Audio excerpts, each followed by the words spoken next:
শুক্রবার সকাল 9:30 বাজে। ছেলেকে স্কুলে দিয়ে এসে আমার হাজব্যান্ড চলে গেল দোকানে, আর আমি এদিকে সকালে সমস্ত কাজ করে এসে স্নান করে পুজো দিয়ে আমি চলে এসেছি রান্নাঘরে আমার জন্য ব্রেকফাস্ট বানাতে। ব্রেকফাস্ট বলতে শুধু সকালে লাল চা আর একটু ব্রেড টোস্টই খাই, আমি সেরকম কিছু ভারী জিনিস খাই না।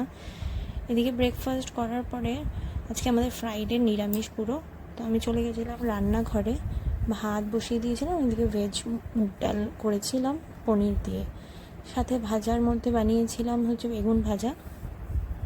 আমার ছেলে বেগুন ভাজাটা খায় না, কিন্তু তাও বানাতে হয়েছিল যেহেতু ছিল না সেরকম কিছু ঘরে।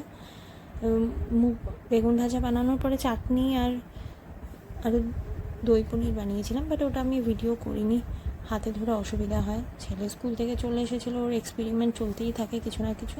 নাইকার থেকেও আমার পার্সেল চলে এসেছিলো একটা সেদিন, সেরকম কিছু অর্ডার করিনি। বায়োটিকের একটা জাস্ট ময়শ্চারাইজার, একটা নেল পলিশ, জাস্ট শেষ।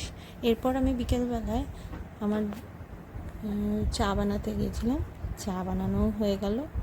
এই দেখো দুধ চা বানাই আমি বিকেলবেলা, দুধ চাটা খেতেই আমার ভালো লাগে, বেশ প্রেফার করি আমি দুধ চাটা খাওয়া, ভালো লাগে আমার। তারপরে আর কোনো কিছু নেই, দুধ চাটা খেয়ে আমি আজকের মতো ভিডিওটা এখানেই শেষ করছি।